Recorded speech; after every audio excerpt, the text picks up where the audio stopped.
निदान प्रचाराला आपण आपला उमेदवारी अर्ज भरण्यासाठी जी लोक आपण शक्ती प्रदर्शन करतो ती लोक तरी आपली असावी. हा ठीक आहे, नसली आपली, जर बाहेरनं लोक आपण आणली असतील तर त्या लोकांना तरी सांगणं आपलं कर्तव्य आहे की बाबा मी उमेदवार आहे, माझं नाव असं आहे, XY माझं नाव आहे आणि माझी निशाणी ही आहे आणि तुम्ही माझ्या प्रचाराला किंवा माझा उमेदवारी अर्ज भरायला आलायसा.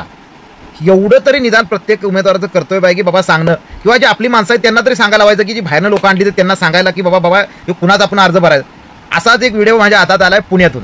तुम्हीच हा व्हिडिओ बघा फक्त आणि तुम्हीच ठरवा आता याच्यावर काय बोलायचं माणसाचं. उमेदवारी अर्ज भरायला चाललाय तुम्ही? कमळाचा कोण राहते कमळावर उभं? माहित नाही मला. दीपक मोकटे चंद्रकांत मोकटेचं चाललेलं आहे. चंद्रकांत मोकटे नाही, चंद्रकांत दादा पाटील. महाराष्ट्रात असं बहुतेक ठिकाणी चालू आहे. लोक पैसे देऊन आणली जाते ते उमेदवारी अर्ज भरायला प्रचाराला. ॲक्च्युली ते मतामध्ये माणसं कन्वर्ट होतील याची काय गॅरंटी नाही.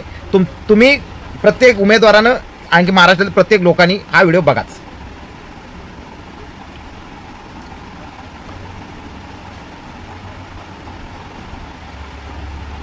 वाटलं ना तुम्हाला काहीतरी या व्हिडिओमध्ये बाबा हाय मजेशीर व्हिडिओ आहे. लोकांना बाबा 2 रुपये भेटतात, लोकांना रोजगार भेटतो त्याशी मतलब. आपल्याला कुणावर टीका करणे नाही किंवा काय नाही. पण ही वेळ अशी वेळ एखाद्या येणं बाबा अशी वेळ कोणा आणू नका देवा, अशी वेळ कोणा आणू नको की बाबा जाऊ दे.